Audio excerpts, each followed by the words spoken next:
tango lo tenemos al gran Horacio Robelli, que le pusimos este tango porque vamos a obligar a tomar el guante a él para que nos devele algunas cosas que queríamos preguntarle. Y también para recordar que hace muy poquitos días se cumplió el aniversario del fallecimiento de Carlos Gardel. Claro, exactamente. Horacio, ¿cómo andás del otro lado? Queridos amigos, grandes ustedes y por supuesto don Carlos Gardel. Cada día canta mejor, como decíamos hace años atrás. El zorzal criollo. Totalmente. El tango, una vez me dijiste vos, Carlos, una verdad, decía, el peronismo como el tango te espera. ¿Viste? Bueno, el tango me esperó. El peronismo no sé, pero el tango me esperó. Pero ya está cerca, ya está cerca. Igual te tienen bastante cariño desde el peronismo, Sí. Horacio. Yo les pido si me suben, estoy cada vez más viejo y más sordo, si me suben un poco el retorno. A ver, ahí. Te escucho con mucha dificultad. ¿Ahí nos escuchás? Ahí escucho mejor. Muchas Perfecto, gracias, sí. buenísimo, buenísimo. ¿Cómo andás, Horacio? ¿Bien? Y como el país, digamos, no, bien, Ah. no, pasa que la situación realmente es desesperante porque hay una falta de, pese al esfuerzo de ustedes y el esfuerzo de muchos patriotas que tratan de que abramos los ojos, Claro. el grado de ignorancia en que se encuentra la población, mirá lo que nos pasó el 12 de junio, la gran mayoría de la población no sabía que se estaba tratando. Claro. Es verdad. Esto es lo doloroso. Y hay una de las cosas, por eso el tango, y te decía, tomo y obligo, tomo el tema y obligo a que me contestes. Está relacionado a los fondos del ANSES. Los fondos de garantía Primero, de la sustentabilidad. gente, claro, la gente no sabe cuál es la procedencia de estos fondos y son las acciones, ¿no es cierto?, que tiene el Estado sobre empresas. A mí me gustaría que vos le pongas de relieve a la población ¿a dónde tenían esas acciones, de qué empresas eran y dónde están esos fondos? Claro, acá recordemos todo que existía un sistema de capitalización privado creado por el menemismo, las famosas AFJP, Sí. Administradora de Fondos de Jubilaciones y Pensiones, que cobraban comisiones monstruosas para dividir la casta que podía, eso sí que una casta, la casta que podía tener su jubilación privada Claro. del resto de la población. Es una idea, una vieja idea del liberalismo. Cuando ellos hablan de que sea la eficiencia del mercado, etcétera, etcétera, lo que están diciendo es lo que pasó sin ir más lejos con el Fondo de Garantía, que después creó el Fondo de Garantía de Sustentabilidad ANSES. Una minoría parásita y rentista, que gana plata a costa de la población, a costa de los intereses y a costa de servirse los depósitos de la población. Ahora va a ser peor, pero déjame que te cuente esto de la FJP. Sí. Amado Boudou, con muy buen criterio, aprovechó la crisis sistémica de Lehman Brothers creado en la Argentina en los años 2008-2009, en el caso de la crisis de securitización, o sea, de segunda hipoteca en Estados Unidos. Los bancos estaban totalmente indefensos, siempre no están preparados para una corrida cambiaria y bancaria, pero menos en estas circunstancias donde el marco internacional era totalmente desfavorable y no iban a tener ningún tipo de socorro de los bancos internacionales. Entonces, en ese marco es que le dice, bueno, señores, yo lo libero de la carga esta de que tienen ustedes, pero yo soy el que administro, asumo todas las AFJP, los administro yo. Ustedes no tienen que pagar nada, no tienen que pagar la jubilación, no tienen que pagar nada a nadie, pero ustedes me ceden los activos ya. Los bancos, refunfuñando, porque otra no les quedaba, los agarró una extrema debilidad, le cedieron todos estos activos al Estado Nacional. Y el Estado Nacional crea el Fondo de Garantía de Sustentabilidad del ANSES, fuera del Estado, o sea que es de los jubilados, mirá Claro. el error mío, es de los jubilados, es el Fondo de Garantía de Sustentabilidad de la Administración Nacional de Seguridad Social. ¿Qué pasó? Este gobierno, por un lado, contabiliza como quiere, porque nosotros nos enteramos que contabilizan a valor libre las acciones, cuando obviamente las acciones tienen un valor de mercado mucho mayor que el que tiene valor de libro. Más después de este gobierno que hizo una brutal devaluación y con la inflación que hubo. Claro. Y si bien ahora se frenó la suba de los títulos, tanto públicos como privados, crecieron realmente hasta hace muy poco. Bueno, toda esta situación amerita que se tenga que revisar cuál es realmente el valor de las acciones que este engendro jurídico que hicieron ellos en este mamotreto, después finalmente lo sacaron, que se llamaba Ley Ómnibus, lo tuvieron que sacar, Sí. pretendían que, bueno, una parte lo lograron, una parte logran que los que son títulos públicos de deuda que le pertenecen a los jubilados, consolide con el Estado y desaparezca esa deuda. Una parte lo lograron, falta la instrumentación, pero el marco jurídico ya lo tienen. ¿Para qué? Parte de los títulos públicos, porque el Fondo de Garantía de Sustentabilidad en títulos públicos y acciones y títulos privados, esos títulos privados que son una creencia contra el Estado Nacional, pasan al Estado Nacional.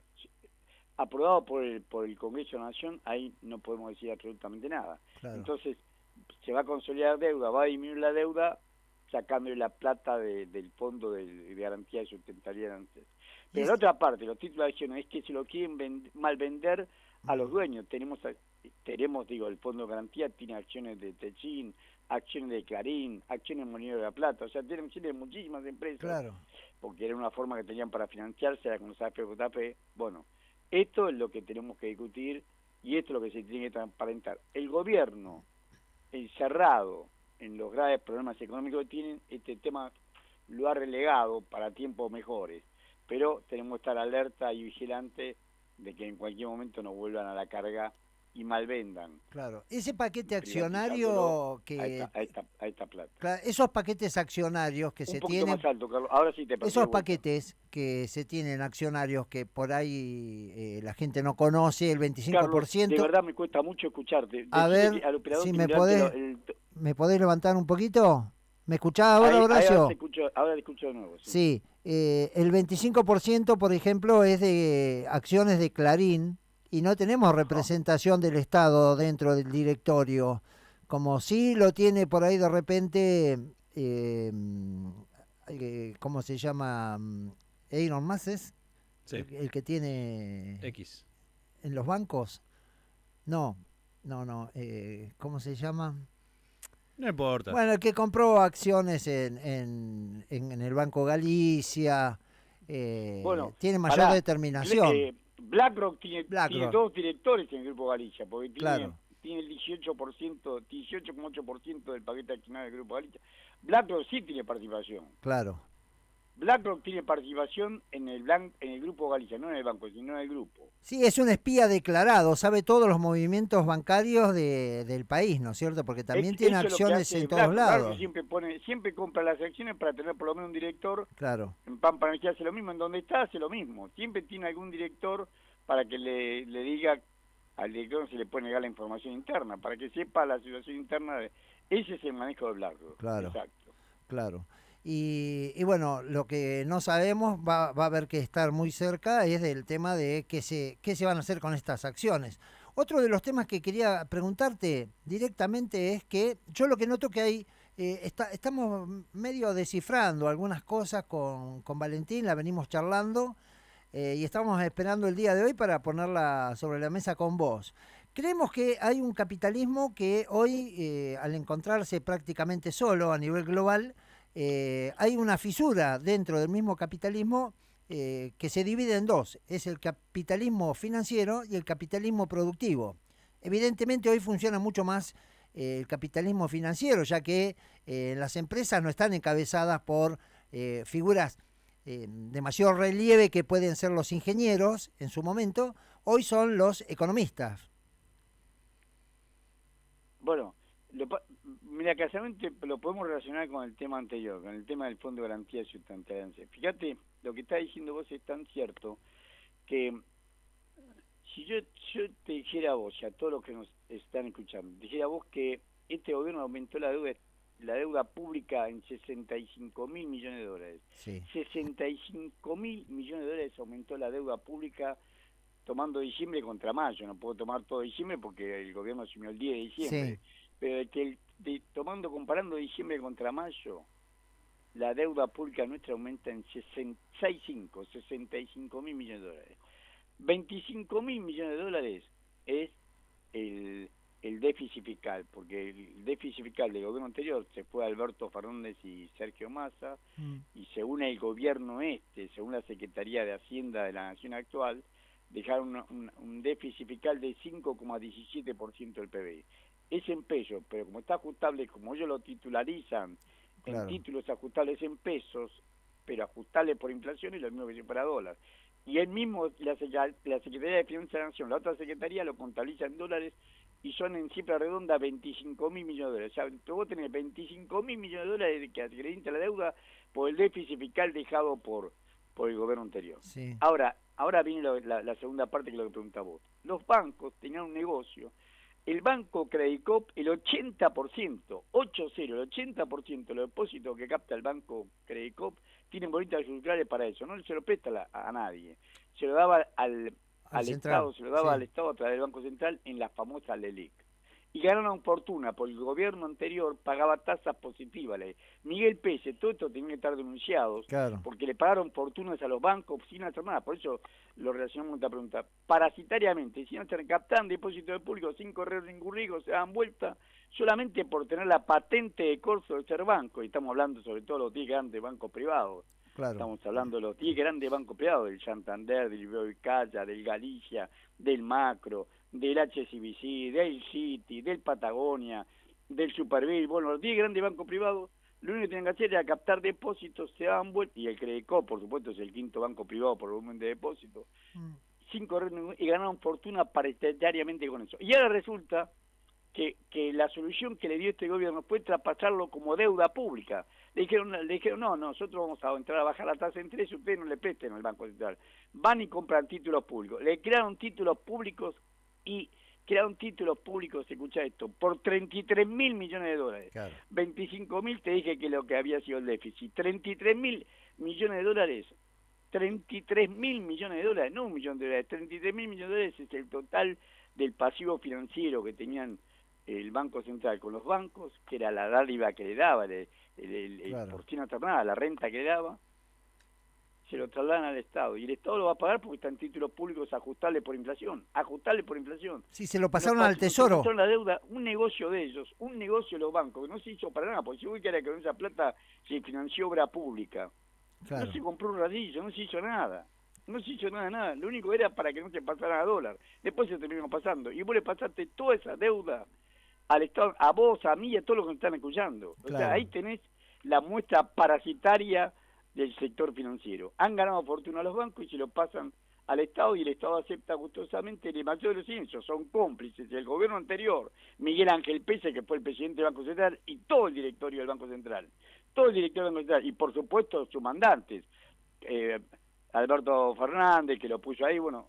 Y el negocio lo cierra en el mayor de los silencios. En el mayor de los silencios lo cierra Milei, o Caputo Bausilli en realidad, que titularizan esta deuda del Banco Central pasándoselo Al a Tesoro. todos nosotros, al Estado Nacional. Claro. Y eso encima, tanto los títulos que titularizaron de los 25.000 millones de dólares, estoy redondeando la cifra, de déficit fiscal, y los 33.000 millones de dólares de la LELIC, pagaron intereses por 7.000 millones de dólares hasta mayo. Eso te da los 65.000 millones de dólares de deuda que tenemos.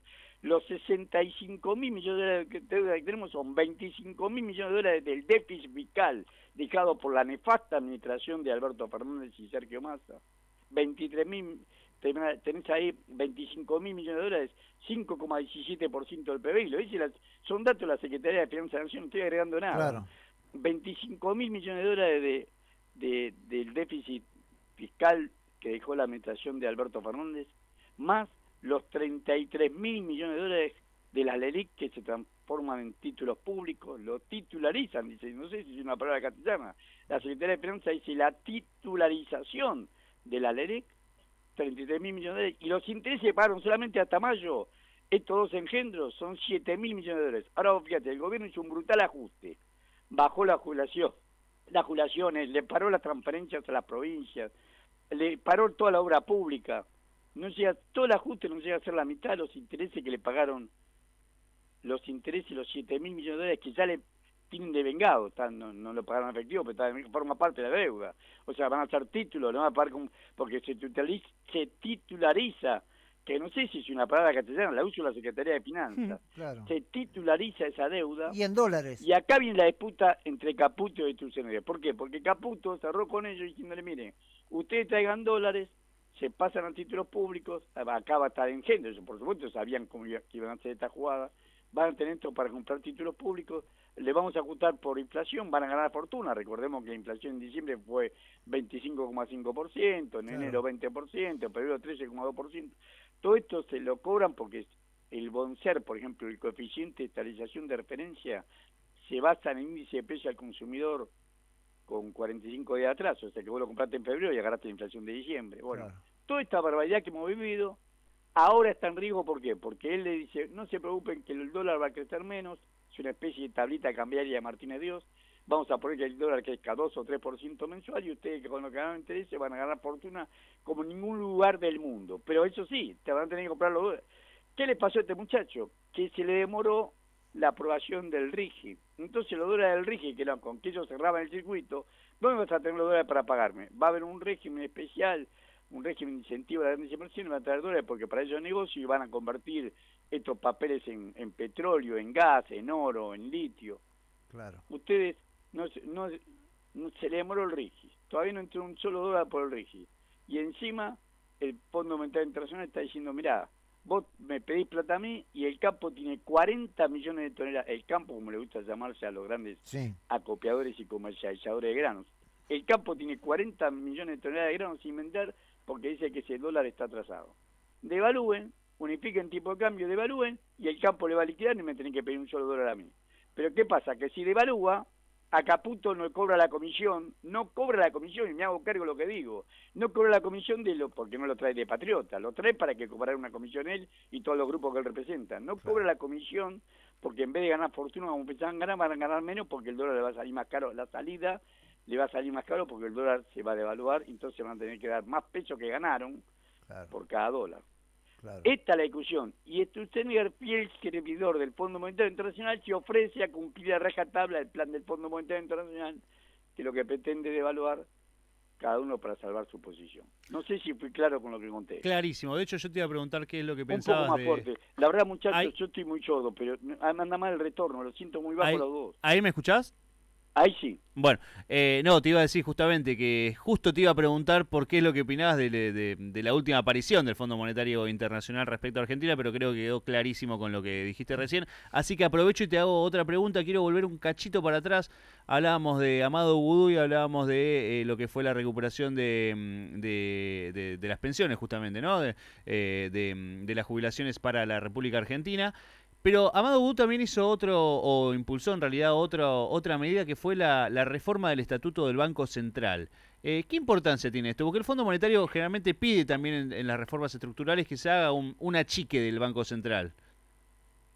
Claro, el problema que tuvimos nosotros, yo estaba en esa gestión, el problema que teníamos nosotros gravísimo con el Banco Central es un fruto del engendro, dos engendros. Uno es la reforma financiera del 77, la ley de entidad financiera, porque el órgano rector, que casualmente no dirigía nada, era el Banco Central, era el hijo bobo de la película. Y la segunda, la ley 24.144, de Carta Orgánica del Banco Central, hecha por Cavallo también, era el pagador. Ya no era solamente el tonto de la película, sino que era el pagatuti, el que pagaba todos los daños. Bueno, claro. Lo que trató de hacer Amado, acordate que estaba como presidente del Banco Central Martín Reterado, lo que trató de hacer Amado es que se subordine la política del Banco Central con la política económica, que fueran complementarias. Hay una rivalidad. Ahora ellos que se quejaban de independencia del banco ahora no dicen nada. Santiago Bausili, el actual presidente del Banco Central, es el socio de Luis Toto Caputo, de una consultora que se llama Anker Latinoamérica, y trabajan para los grandes fondos que se benefician. ¿Cuáles son los clientes de Anker Latinoamérica? BlackRock, Fidelity, Franklin Templeton, Pinco, Gran Mercy, Vanguard. O sea, los grandes fondos son los clientes de estos muchachos. Y estos muchachos le hacen negocio para ellos. Ahí ya nadie, la prensa ya no dice la independencia.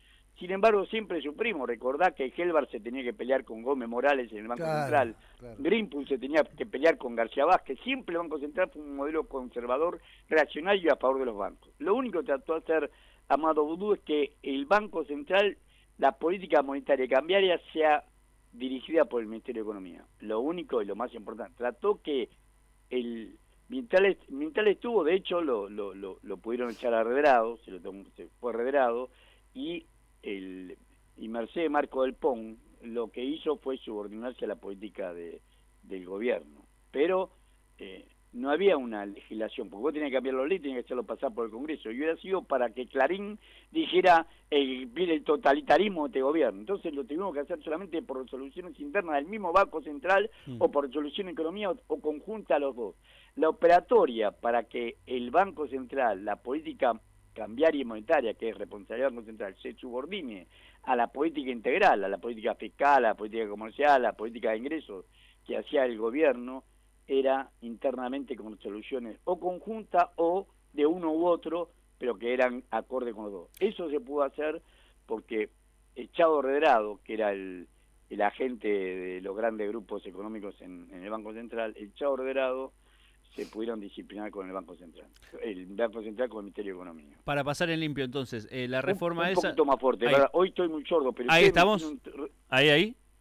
Ahí te escucho mejor. Ahí está. No, decía, para pasar el limpio, entonces, lo que se buscó con esa reforma de alguna manera es que el Banco Central, entre otras cosas, por ejemplo, pueda desarrollar medidas contracíclicas de la mano de la economía central, digamos, del gobierno, del Poder Ejecutivo, ¿no? Así fue como el banco, una vez hecho esto, es que se sacó un régimen de 9% de tasa anual, 9% anual para las pequeñas y medianas empresas, y si los bancos le cobraban más, la diferencia la ponía el Ministerio de Economía. O sea, esta coordinación, por ejemplo, claro, esta coordinación permitió un fuerte incremento de crédito para las pymes, porque ellos no pagaban nunca más del 9% anual de interés, 9% anual de interés, y la diferencia, si los bancos te cobraban 13, 14, 15, la diferencia la pagaba, ya había en el presupuesto de la Nación una partida para subsidiar la diferencial de tasas para promocionar las pequeñas y medianas empresas. Por ejemplo, sí, hubo trabajo para hacer dentro del marco legal en que vos no podías manejar, claro, este engendro dejado por la dictadura militar de la ley 21.526 de entidades financieras, de la ley 21.382 de inversión extranjera, porque antes de la reforma del 77 ningún banco le podía pedir un solo dólar a ningún banco extranjero. Y ninguna empresa extranjera le podía pedir, el capital extranjero tiene un trato distinto, hasta la reforma financiera del 77, históricamente, el capital financiero no tenía el mismo trato que el capital nacional. Vos tenés que tener demostrado el 51% de capital nacional. Como los bancos eran extranjeros y las grandes empresas extranjeras no le podían pedir un solo dólar al Banco Central. Hoy le piden, y acá volvemos al RIGI, mirá lo perverso del RIGI. El RIGI es un sistema en el cual a partir del cuarto año ya no van a tener necesidad de liquidar los dólares en el país. O sea, ya los dólares son de ellos, ya no tienen dólares. ¿Para qué lo hacemos? En 4 años, liquidan en 4 años, cuando ya el proceso está en plena maduración, ya liquidan afuera. Un modelo extractivista africano, y con perdón de los países africanos. Sí, hay dos, ¿no? Mirá en cambio lo perverso. Van a poder seguir liquidando importaciones y van a seguir importando y le van a seguir pidiendo plata al Banco Central. Van a importar máquinas, equipos, personal técnico, asesoramiento, insumos, y le vamos a pagar después del cuarto año, vamos a seguir pagando las importaciones que van a importar lo que quieren ellos a precio de transferencia, van a importar lo que quieren ellos sin ninguna fiscalización del Estado, porque es un régimen aparte, un régimen jurídico aparte, con justicia aparte, todo aparte, un enclave africano en nuestro propio país, con perdón de los países africanos. Y sin embargo vamos a seguir pagando las importaciones y las exportaciones no vamos a ver en un solo dólar.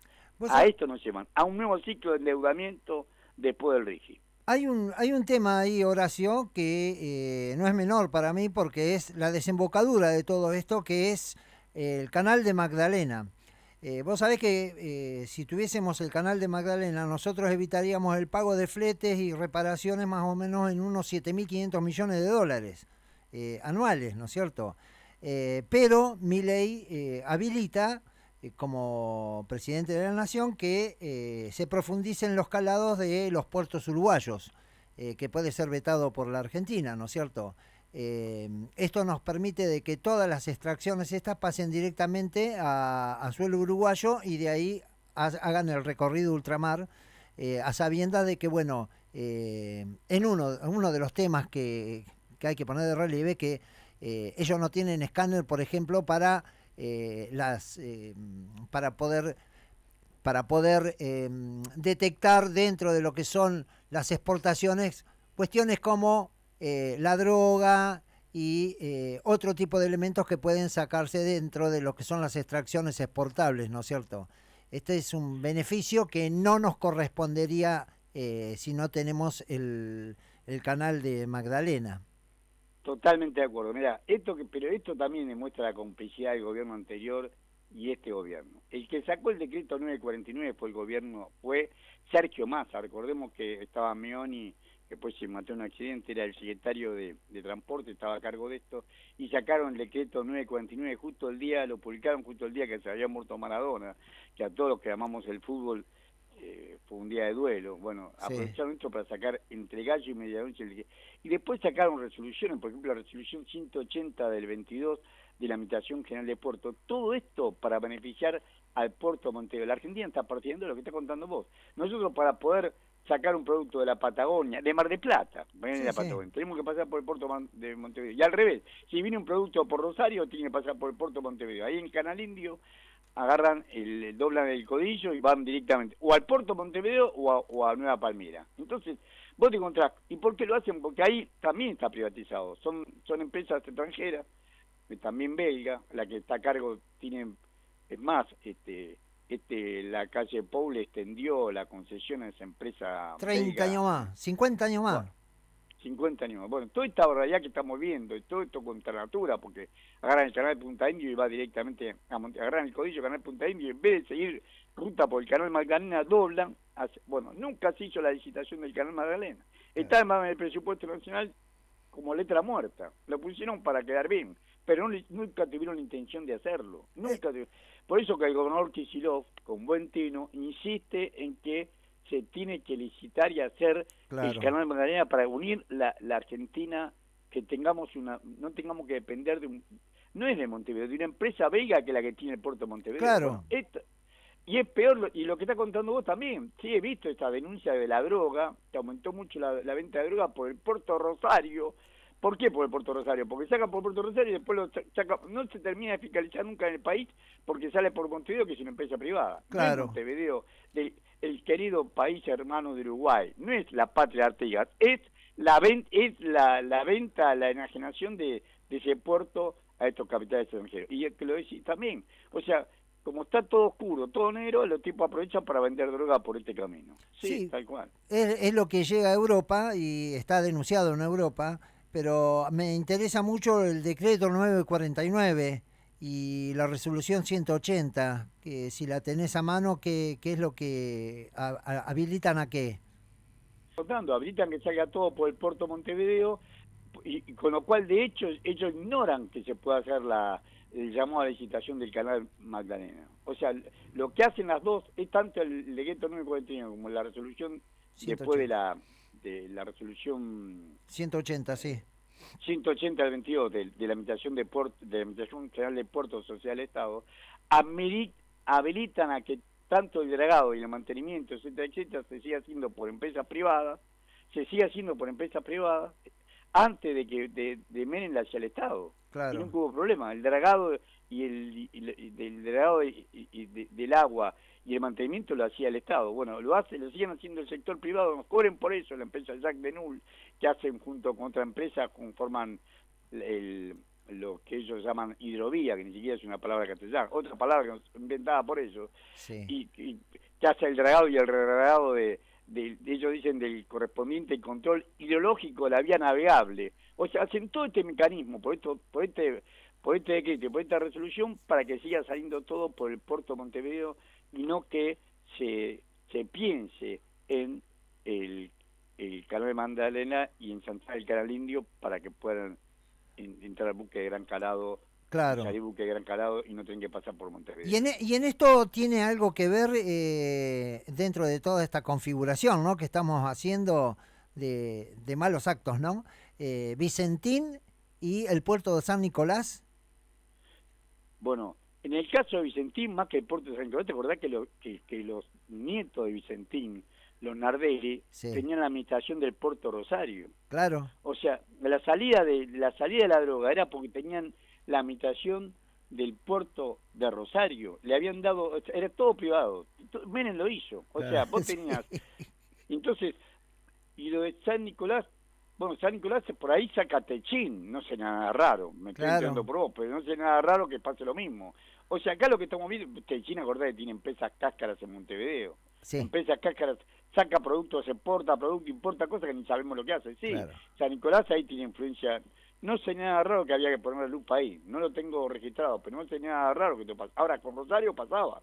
El Rosario, yo soy tucumano de nacimiento, y ahí sacaban de bajo la lumbre hasta agotarlo, la empresa Glencore, sacaba, que tiene un 50% de la explotación de agua de Dionisio, de bajo la lumbre, sacaron oro y cobre todo por declaración jurada, a cielo abierto, contaminando todo, lo llevaban hasta donde nací yo, hasta Tafibijo, y ahí, en vagones cerrados, que nadie veía nada, lo llevaban directamente hasta Rosario. Y Rosario salía, o sea, nadie controlaba nada, porque era todo, tenía un semáforo amarillo, rojo, verde, que solamente se veía cuando estaba rojo. Bueno, se ve que el rojo nunca pasó, porque los tipos, nadie controlaba, nunca encontraron nada. Claro. Y todo por declaración jurada, o sea que nosotros exportamos 4.000 millones de dólares de oro, habían sido 8.000, pero ellos declaran 4.000, declaran la mitad.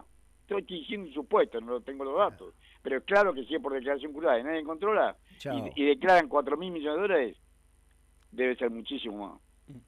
Horacio, el placer de hablar todas las semanas con vos. El placer siempre es mío, muchas gracias por la comunicación. Lamento estar cada vez más viejo y más sordo. No, por favor.